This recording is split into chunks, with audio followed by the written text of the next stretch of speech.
Hello दोस्तों, नमस्कार। स्वागत है आपका एडवांस एग्रीकल्चर यूट्यूब चैनल पर। आज की इस वीडियो पर आपको केवल बतलाएंगे सकिंग पेस्ट के बारे में, यानी जो रस चूसक कीट होते हैं इनके बारे में डिटेल से जानकारी शेयर करेंगे। और किसी अगली वीडियो पर आपको बतलाएंगे कि जो पेस्ट होते हैं, जो चबाने वाले कीट होते हैं, उनको कैसे कंट्रोल किया जा सकता है। तो आज का जो हमारा टॉपिक है सकिंग पेस्ट की रोकथाम। कीट कितने प्रकार के होते हैं, हमारी फसलों पर कीटों से कौन कौन से नुकसान देखने के लिए मिल सकते हैं, आइडेंटिफाई यानी पहचान किस प्रकार करना है, कंट्रोल करने के लिए कौन सी बेहतरीन कीटनाशक हैं। काफ़ी दिनों से किसान भाइयों के, किसान मित्रों के कमेंट्स आ रहे थे कि हमारी जो एग्रीकल्चर क्रॉप्स होती हैं उन पर कौन कौन से कीटों का प्रकोप होता है और उनकी रोकथाम, लाइफ साइकिल और जो संपूर्ण जानकारी है कीटों के बारे में। इसीलिए इस वीडियो का जो टाइटल है कीटों का विज्ञान, आइडेंटिफाई के साथ साथ दोस्तों को जो संपूर्ण जानकारी है कि कैसे आप कंट्रोल कर सकते हैं सरल और आसान विधि से। चलिए दोस्तों शुरू करते हैं। कीट दो प्रकार के होते हैं, इंसेक्ट और पेस्ट। इंसेक्ट वे कीट होते हैं जो कि हमारी मुलायम पत्तियों को, फूलों को और साथ ही फलियों को चबाने का काम करते हैं। इसके अलावा पेस्ट के ऊपर बात करें तो यह सकिंग पेस्ट की श्रेणी में आते हैं जो कि खासकर मुलायम पत्तियों को, इसके अलावा फूलों के रस को और क्लोरोफिल पौधे के क्लोरोफिल के जो रस को चूसने का काम करते हैं। तो एक कीट वे होते हैं जो कि खाते हैं और दूसरे वे कीट होते हैं जो कि क्लोरोफिल को या फिर फूलों के रस को चूसने का काम करते हैं। फसल में, सब्जियों में दोस्तों क्वालिटी को प्रभावित करने में एवं पत्तियों की शाखाओं के साथ साथ फलों को, फूलों को क्षतिग्रस्त करके फंगस जनित बीमारी को भी बढ़ावा देती हैं। और न केवल दोस्तों फंगस को यह कीट बढ़ावा देते हैं बल्कि हमारी फसलों को 90% तक उपज में गिरावट ला सकते हैं जो कीट होते हैं। तो इनकी रोकथाम करने के लिए, क्योंकि खासकर यदि जो सकिंग पेस्ट होते हैं दोस्तों, यह न केवल हमारी फसलों को मतलब नुकसान पहुंचाते हैं बल्कि वायरस को बढ़ावा देते हैं और पत्तियों को छुपकर यह मतलब नुकसान पहुंचाना काफ़ी ज़्यादा पसंद करते हैं। पत्तियों के निचले साइड पर जो सकिंग पेस्ट होते हैं काफ़ी ज़्यादा हमारी फसल को प्रभावित करते हैं, वायरस को फैलाते हैं, लीफ कर्ल को फैलाते हैं।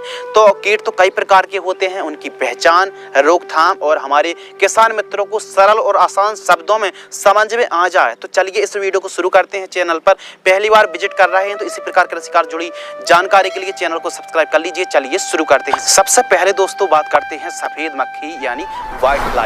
हिंदी पर दोस्तों सफेद मक्खी कहते हैं और इंग्लिश पर कहते हैं व्हाइट फ्लाई।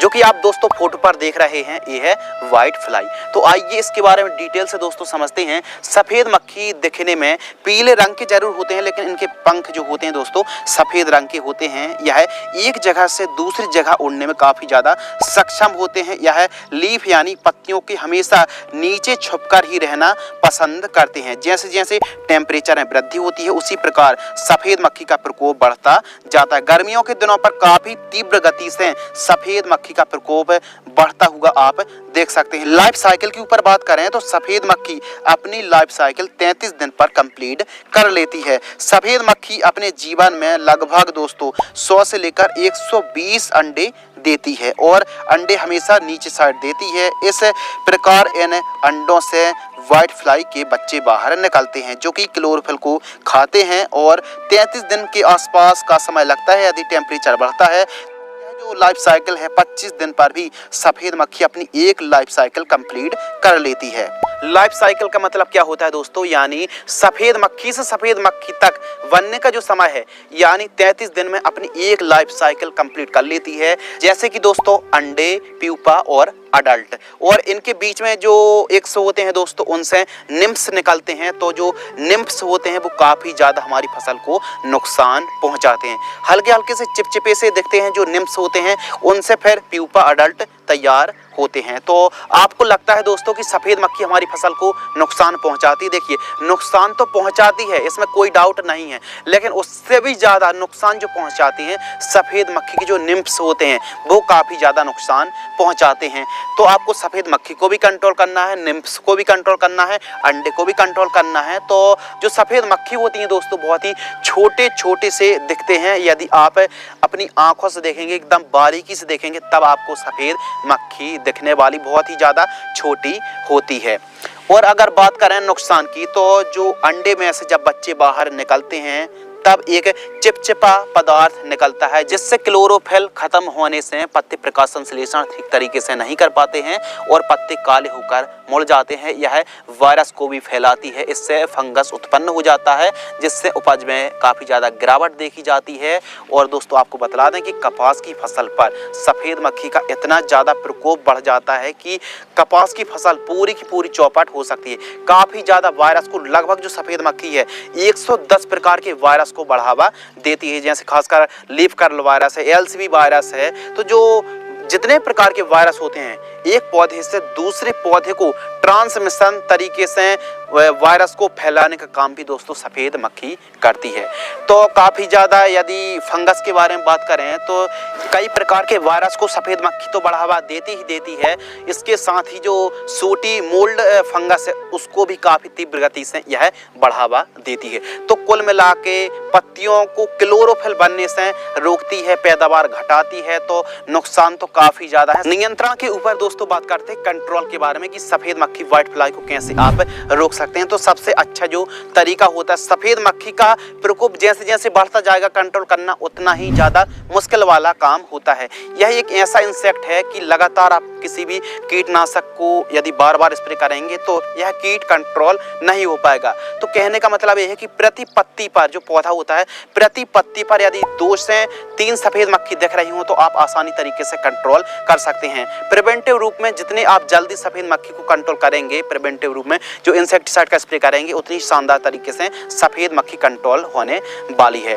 तो सबसे पहले ऑर्गेनिक तरीके के बारे में बात करते हैं, फिर रासायनिक तरीके के बारे में बात करेंगे।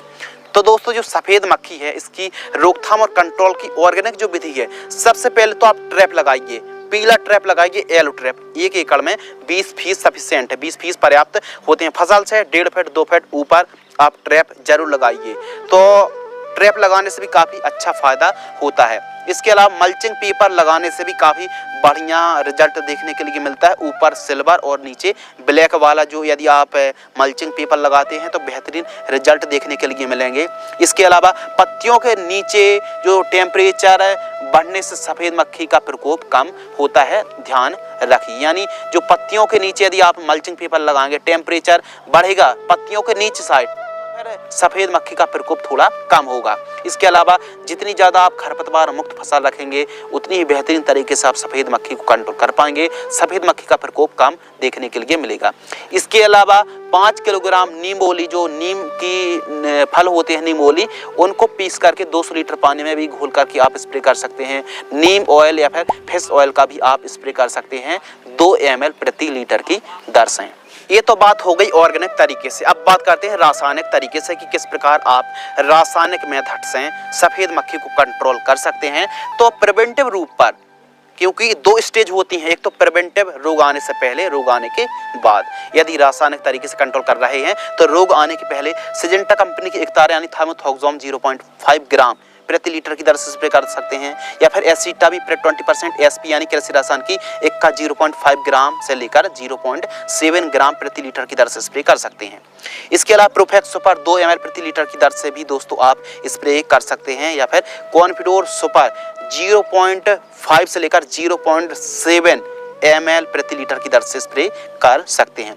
इसके अलावा यदि रोग आ चुका है, रोग यानी सफ़ेद मक्खी का प्रकोप बढ़ चुका है, तो इन कीटनाशक में से कोई एक कीटनाशक का स्प्रे आप कर सकते हैं, जैसे पायरीप्रॉक्सीफेन 10% EC 2 से 3 ml प्रति लीटर की दर से, BASF कंपनी की सेफीना 2 से 3 ml की दर से, GSP की SLR 525 इंसेक्टिसाइड 2 ml प्रति लीटर की दर से। इसके अलावा पेगास सिजेंटा कंपनी की 2 से 3 ग्राम प्रति लीटर की दर से।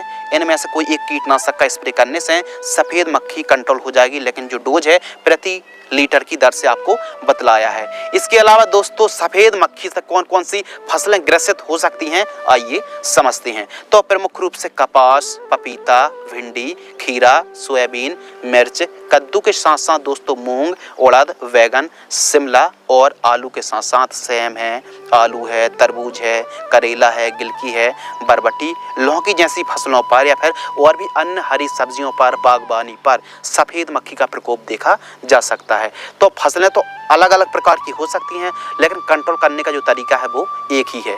इसके अलावा दोस्तों फंगस के ऊपर बात कर रहे हैं कि कौन सा फंगस सफ़ेद मक्खी को कंट्रोल कर सकता है, तो बेवेरिया वेसियाना को भी आप 3 से 5 ग्राम प्रति लीटर की दर से स्प्रे कर सकते हैं। तो इस हिसाब से सफ़ेद मक्खी को हमारे किसान मित्र कंट्रोल कर सकते हैं। कोशिश करें कि सफ़ेद मक्खी चाहे खीरा हो या फिर अन्य फसलें हो, प्रिवेंटिव रूप में ही स्प्रे करें, बेहतरीन तरीके से सफ़ेद मक्खी कंट्रोल हो जाएगी। बात करते हैं नंबर 2, थ्रिप्स। थ्रिप्स एक रस चूसक कीट है दोस्तों, इसकी जानकारी भी शेयर करते हैं आइडेंटिफाई और कंट्रोल के बारे में। तो सबसे पहले बात करते हैं आइडेंटिफाई यानी पहचान। तो यह एक रस चूसक कीट है जो कि पत्तियों की निचली सतह में दोनों पत्तियों के बीच में रहकर रस को चूसने का काम करती रहती है। यह वायरस को भी फैलाती है, वायरस का भी वाहक होता है, यानी थ्रिप्स जो होता है दोस्तों लगभग कई प्रकार के वायरस को भी फैलाता है। और थ्रिप्स कई प्रकार की होती है, ब्लैक थ्रिप्स और येलो थ्रिप्स। इसके अलावा दोस्तों कुछ इस प्रकार पारदर्शी दिखने पीले रंग के छोटे छोटे कीट होते हैं। यह 6 पैरों वाली थ्रिप्स काली, पीली, सफेद, लाल और ब्लैक थ्रिप्स दोस्तों हो सकती, जो कि आप फोटो पर लाइफ साइकिल के ऊपर बात करें तो 25 से 30 दिन में अपनी टोटल लाइफ साइकिल थ्रिप्स जीवन चक्र पूरा कर लेती है। 0 दिन से 10 दिन में अंडे, 7 दिन से 14 दिन में लार्वा और 2 दिन से 5 दिन में प्यूपा तैयार हो जाते हैं। और वहीं वयस्क की बात करें तो 2 से लेकर 30 दिन में अडल्ट जो होते हैं थ्रिप्स तैयार हो जाता है। यानी टोटल ये मान लीजिए लगभग 25 से 30 दिन में अपनी पूरी लाइफ साइकिल कंप्लीट कर लेती है। थ्रिप्स के दोस्तों वयस्क और निम्स सबसे ज़्यादा नुकसान पहुंचाते हैं और एक पत्ती पर 100 से लेकर 250 अंडे एक बार में मादा थ्रिप्स अंडे देती है। प्रकोप के ऊपर बात करें तो कोमल पत्तियों पर, फूलों पर, नई पत्तियों पर और पत्तियों के नीचे साइड प्रकोप कुछ ज़्यादा ही देखने के लिए मिलता है। साइड इफेक्ट के ऊपर बात करें कि कौन कौन सी फसलों पर, तो प्रमुख रूप से प्याज की फसल पर थ्रिप्स का प्रकोप देखा जाता है। मिर्च, टमाटर, शिमला, लहसुन, खीरा, कपास के साथ साथ और भी अन्य सब्जियों पर प्रकोप देखने के लिए मिलता है। छोटी मुलायम पत्तियों पर दोस्तों थ्रिप्स का प्रकोप कुछ ज़्यादा ही देखने के लिए मिलता है। कंट्रोल के ऊपर बात करते हैं थ्रिप्स की रोकथाम। तो जैविक नियंत्रण के लिए आप बेवेरिया वेसियाना 3 से 5 ग्राम प्रति लीटर की दर से स्प्रे कर सकते हैं। आप नीला ट्रैप लगा सकते हैं, 20 फीस 1 एकड़ में सफिशिएंट है। और जो कि आप फोटो पर देख रहे हैं इनका प्रयोग कर सकते हैं। बायो फंगस का भी प्रयोग दोस्तों आप कर सकते हैं 3 से 5 ग्राम।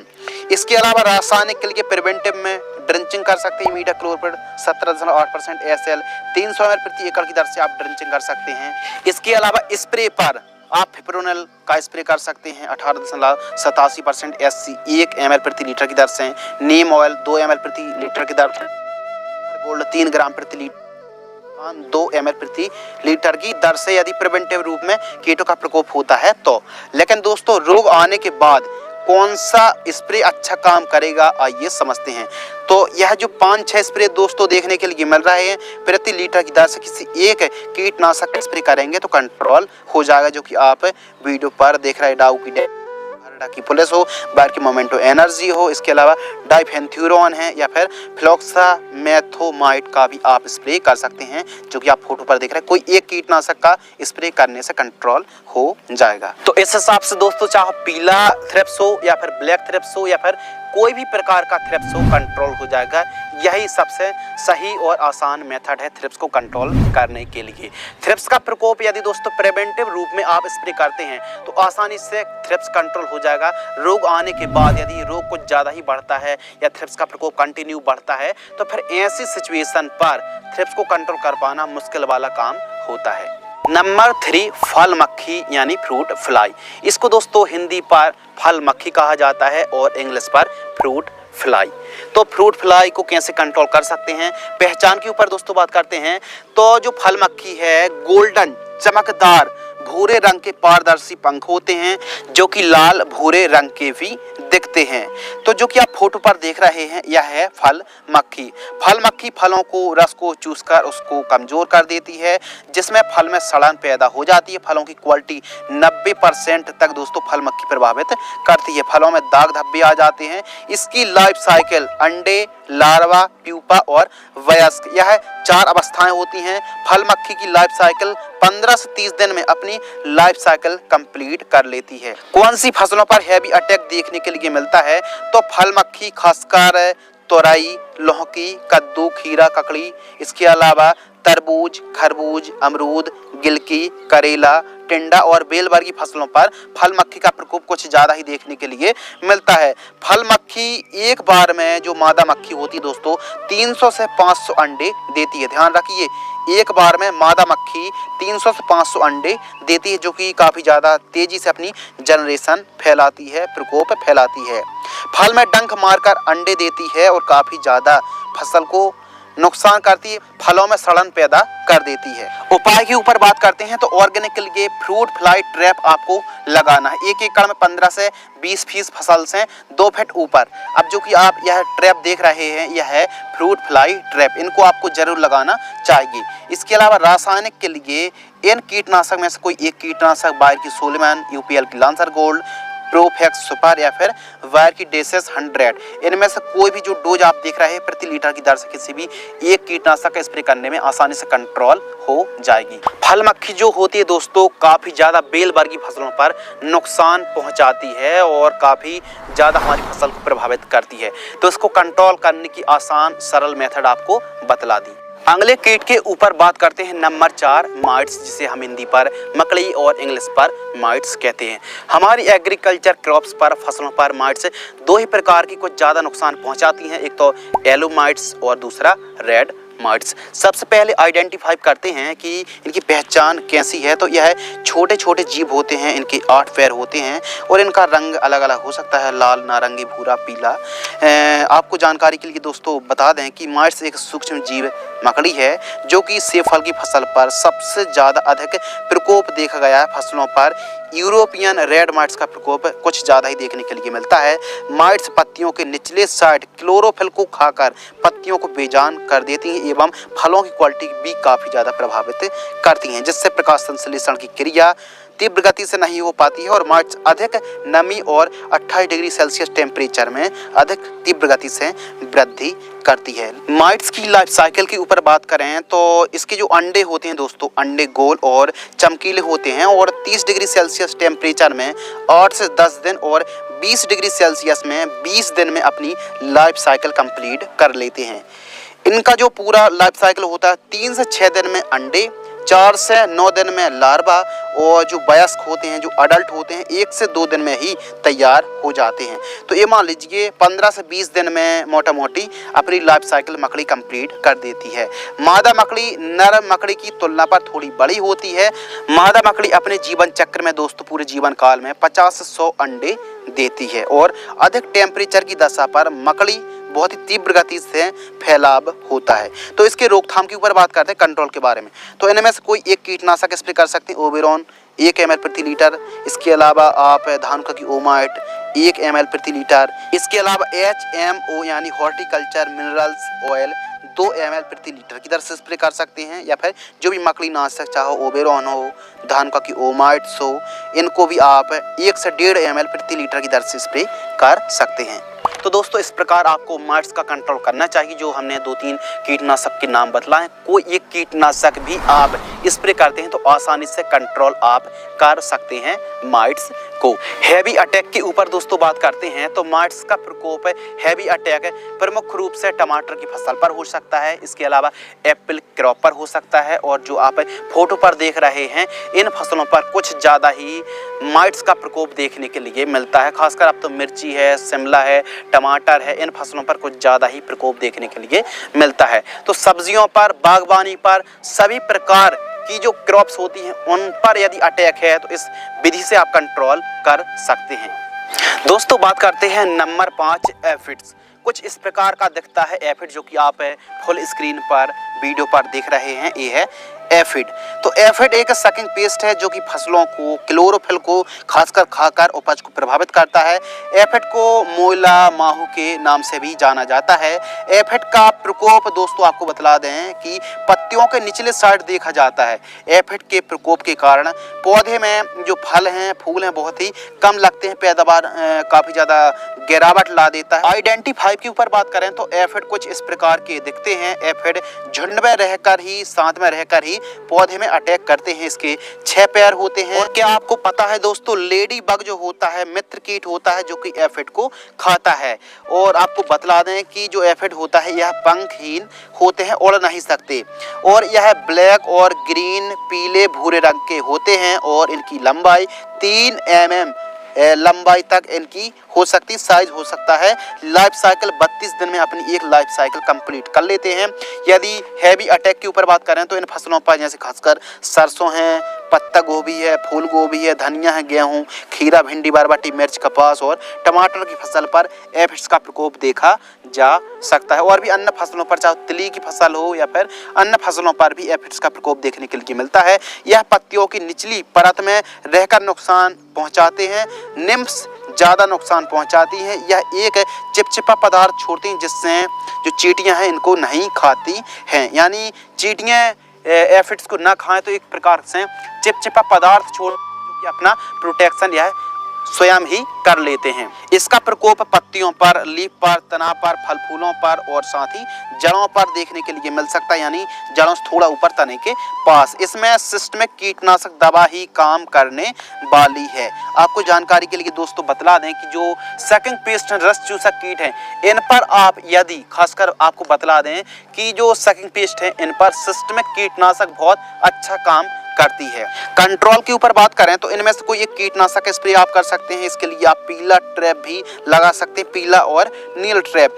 लांसर गोल्ड का स्प्रे कर सकते हैं, मीडाक्लोप्रिड का स्प्रे कर सकते हैं, सिजेंटा की तारा का स्प्रे कर सकते हैं, बाहर की रीजेंट SC का स्प्रे कर सकते हैं प्रति लीटर की दर से, जो कि आप डोज देख रहे हैं वीडियो पर। इनमें से कोई एक कीटनाशक स्प्रे करेंगे तो आसानी से आप एफिड को कंट्रोल कर पाएंगे। अगले कीट के ऊपर बात करते हैं नंबर 6 जैसिड। यह जो जैसिड कुछ दिखने में इस प्रकार का होता है और इसको अन्य नाम से भी जैसिड को जाना जाता है, जैसे हरा तेला जैसिड, भुनगी, फुदका के नाम से जाना जाता है। इनिशियल स्टेज में जो पत्ते होते हैं वो मुड़ने लगते हैं। पहचान के ऊपर बात करें, आइडेंटिफाई, तो यह कुछ इस प्रकार का दिखता है। सबसे ज्यादा फुर्तीला होता है दोस्तों जैसिड, और इसके 6 पैर होते हैं और यह रस चूसक कीटों की श्रेणी में आता है जो कि पत्तियों को निचले साइड से क्लोरोफिल को खाकर फसल को कमजोर कर देता है, वायरस को बढ़ावा देता है। यह पीले, भूरे, हरे रंग के हो सकते हैं। लाइफ साइकिल 25 दिन में अपनी समय अवधि, अपनी लाइफ साइकिल जैसिड कंप्लीट कर लेता है 25 दिन में। इनकी 3 स्टेज होती हैं, अंडे, लार्वा और अडल्ट। जो निम्फ्स होते हैं दोस्तों 7 से 21 दिन में अपने क्लाइमेट्स के हिसाब से यह जीवित रह सकते हैं। और एक फीमेल जैसिड 15 से 29 अंडे एक पत्ती पर देती हैं, या फिर अपनी एक लाइफ साइकिल पर 15 से लेकर 30 अंडे तक दे सकती हैं। बीज अंकुरण से 2 हफ्ते बाद ही जैसिड निम्स अवस्था में अटैक देखा जा सकता है। क्रॉप के बारे में बात करें तो प्रमुख रूप से हैवी अटैक कपास, भिंडी, खीरा, लौकी, सोयाबीन, सब्जी वर्ग की फसलें, फलों में और बागवानी में, इसके अलावा बैगन पर, और छोटी पत्ती रोग भी इसी कीट से होता है। इस कीट से, जैसिड से और सफेद मक्खी से बैगन की फसल पर छोटी पत्ती रोग को बढ़ावा मिलता है। कंट्रोल के ऊपर बात करें तो ऑर्गेनिक के लिए नीम ऑयल 1 से 2 ml प्रति लीटर की दर से स्प्रे करें। पीला ट्रैप आप लगाएं 1 एकड़ में 20 फीस। ट्रैप तो आपको जरूर लगाना है। रासायनिक के लिए इन कीटनाशक में से कोई एक कीटनाशक प्रति लीटर की दर से स्प्रे करेंगे तो जैसिड को आप आसानी से कंट्रोल कर सकते हैं। दोस्तों बात करते हैं नंबर 7 मिलीबग। यह जो फोटो पर आप देख रहे हैं यह है मिलीबग। कुछ इस प्रकार दिखता है मिलीबग। इसका प्रकोप काफी फसलों पर देखा जा सकता है। तो जो मिलीबग है दोस्तों, मिलीबग एक रस चूसक कीट है जो कि पत्तों पर, तने पर क्लोरोफिल को खाकर पौधे को कमजोर करता है। इसकी आइडेंटिफाई के ऊपर बात करें, पहचान, तो मिलीबग छोटे छोटे सूक्ष्म जीव की तरह, मुलायम रुई की तरह दिखाई देते हैं। इनके शरीर में चिपचिपा पदार्थ होता है सफेद रंग का। जिससे स्प्रे कीटनाशक यदि हम जब करते हैं कोई भी कीटनाशक का स्प्रे तो शरीर तक नहीं पहुंच पाता है, जिससे कंट्रोल करना में और भी ज़्यादा मुसीबत होती है और भी ज़्यादा मुश्किल होता है। लाइफ साइकिल के ऊपर बात करें तो यह हमारी फसलों पर अगस्त से लेकर फरवरी तक काफ़ी ज़्यादा परेशान करता है दोस्तों। यह पत्तियों में जीवित रह सकता है। यह पौधे के छुपे हुए जगह पर दोस्तों आपको बतला दें कि मादा बग अंडे देती है और मिली बग एक बार में 450 से 500 अंडे तक दे सकती है, जो फीमेल मिली बग होती है।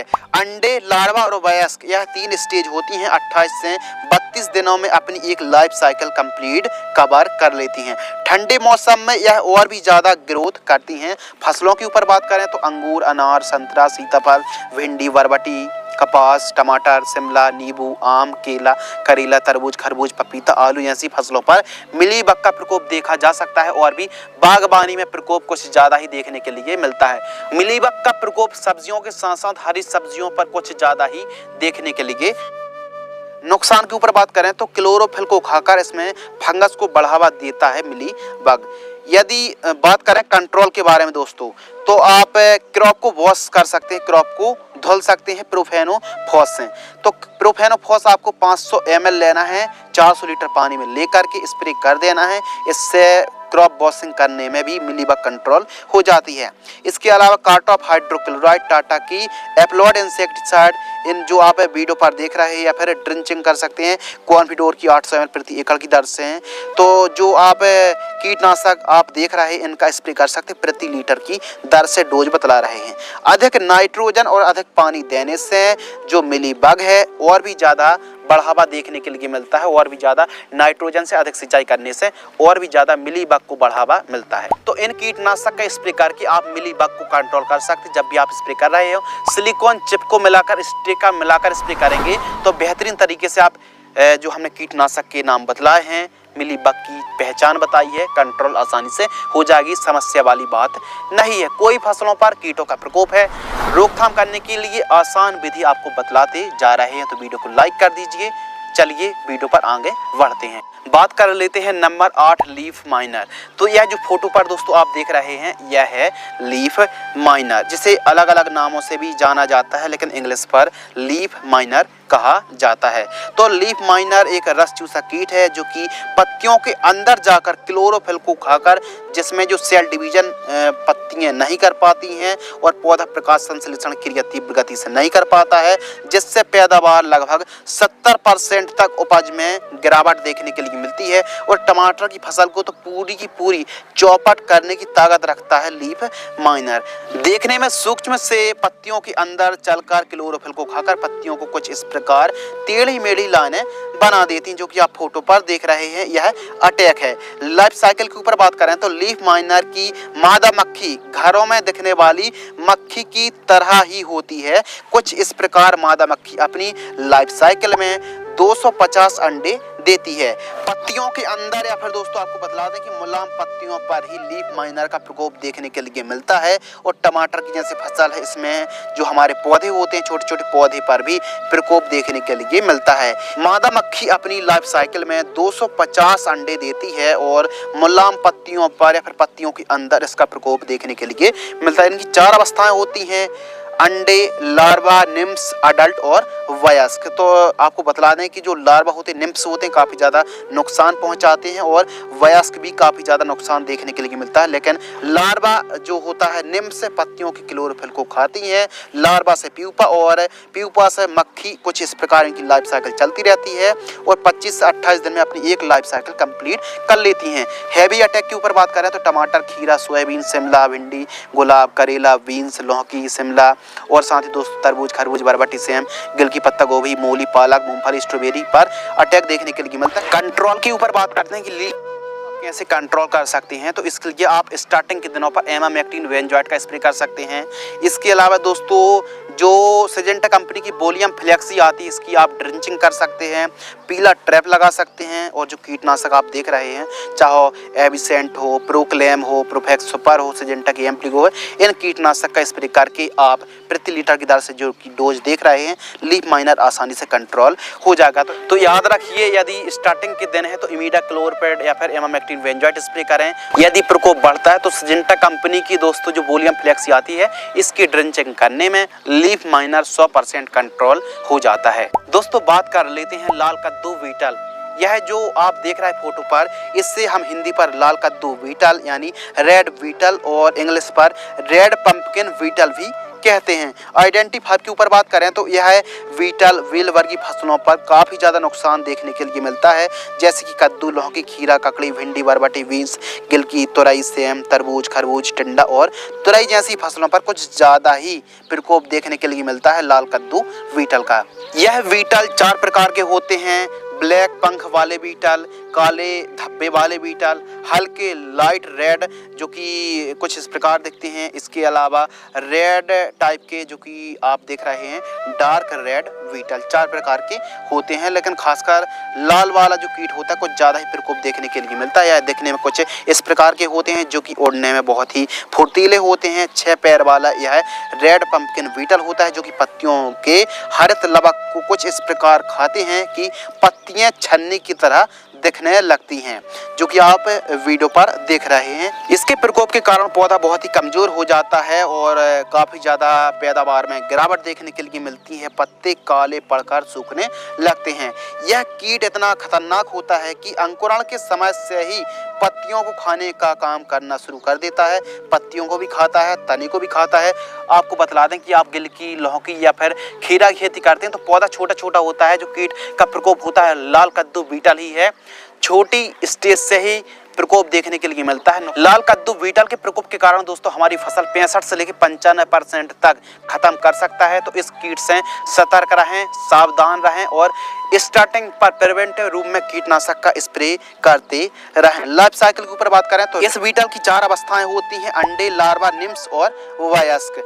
150 से 300 अंडे एक बार में मादा बीटल देती है। अंडे से ग्रब से प्यूपा और प्यूपा से अडल्ट बनता है। लाइफ साइकिल के ऊपर बात करें तो 20 से 25 दिन पर लाल कद्दू बीटल अपनी पूरी लाइफ साइकिल कंप्लीट कर लेता है। कंट्रोल के ऊपर बात करते हैं तो ऑर्गेनिक के लिए नीम ऑयल 3000 ppm 3 ml प्रति लीटर की दर से स्प्रे कर सकते हैं। इसके अलावा करंज ऑयल और फिश ऑयल 2-2 ml प्रति लीटर की दर से स्प्रे कर सकते हैं ऑर्गेनिक के लिए।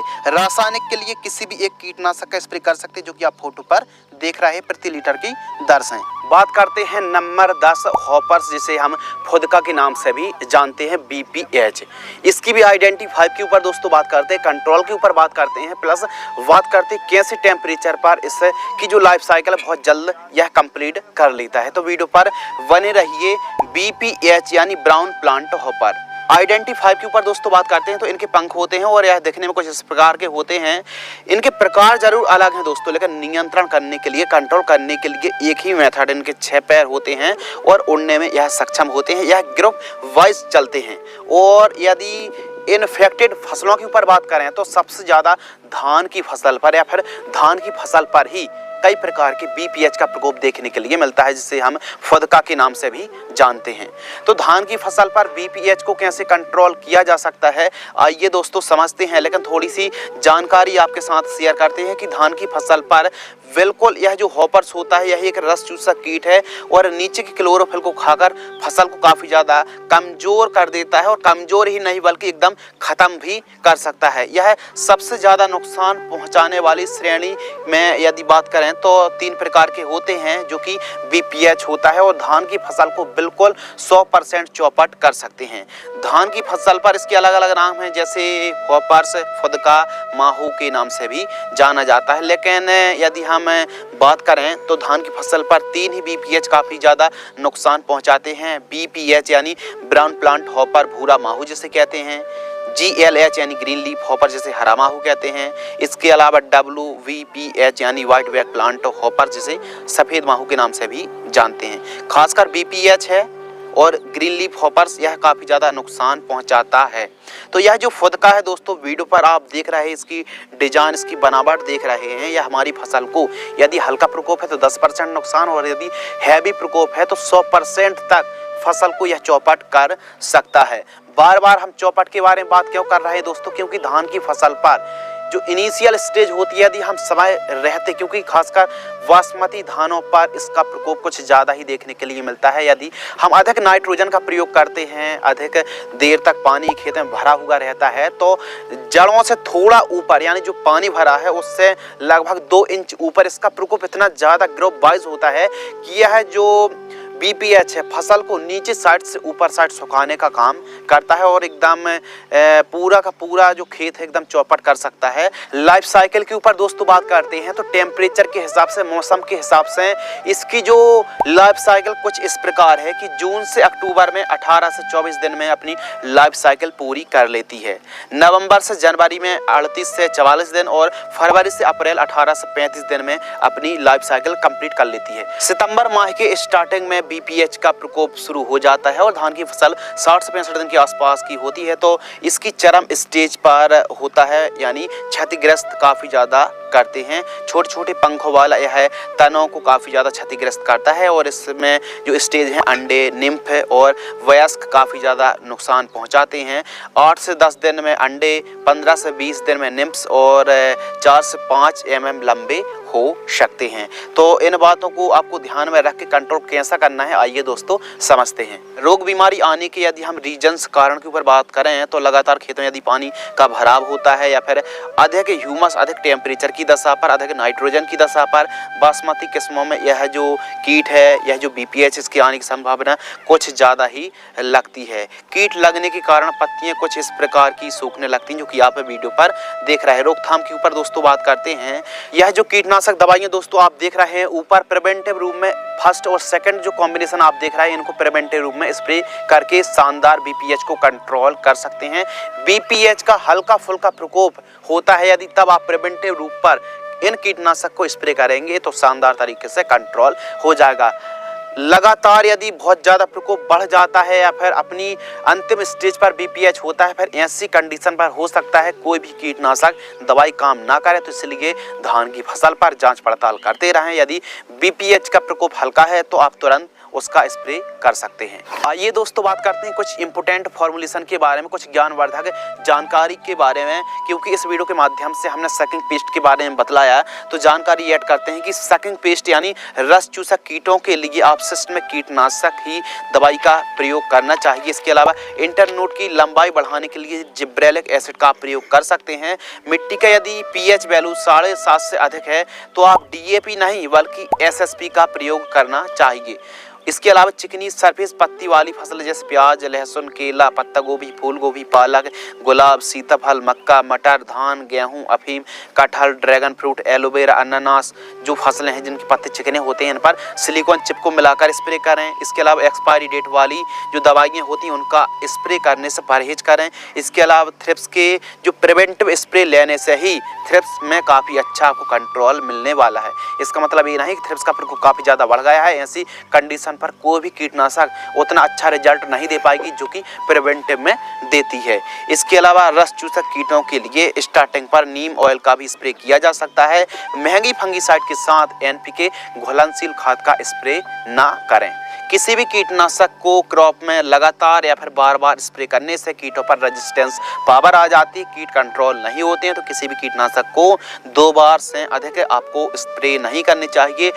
जो ब्रांडेड कंपनी या फिर कोई नई कंपनी नया टेक्निकल्स मार्केट में लॉन्च करती हैं तो इससे कंपनियों का ही नहीं बल्कि किसानों का भी फायदा होता है। क्योंकि जो नया फॉर्मुलेशन वाला इंसेक्टिसाइड कीटनाशक होता है कीटों पर रेजिस्टेंस पावर नहीं होती है, तो इसीलिए यदि कोई मार्केट पर नया कीटनाशक आता है, नया फॉर्मुलेशन आता है, तो उसको भी आपको ट्राई करके देखना चाहिए। सो फ्रेंड्स, आज की इस वीडियो के माध्यम से आपको बतलाया कीटों का विज्ञान। यह वे कीट थे जिन्हें कहते हैं सकिंग पेस्ट। सकिंग पेस्ट के बारे में आइडेंटिफाई कैसे पहचान करना है, लाइफ साइकिल के बारे में बात करी, कैसे कंट्रोल आप कर सकते हैं, कौन सी फसलों पर हैवी अटैक देखा गया है। वीडियो लंबी जरूर हो गई दोस्तों, लेकिन इस वीडियो से आपको काफ़ी कुछ नया और जो बिगिनर जो फार्मर्स हैं, जो नए खेती में आना चाहते हैं या फिर जिनको नॉलेज का अभाव है, तो उनके लिए काफ़ी ज्ञानवर्धक यह वीडियो रहने वाली है। यदि आपको यह वीडियो पसंद आती है तो वीडियो ज़्यादा से ज़्यादा किसान मित्रों तक इस वीडियो को शेयर करें। मिलती इसी प्रकार के कृषि कार्य से जुड़ी नई नॉलेजेबल ज्ञानवर्धक जानकारी के साथ। तब तक के लिए धन्यवाद। नमस्कार। जय हिंद। वंदे मातरम।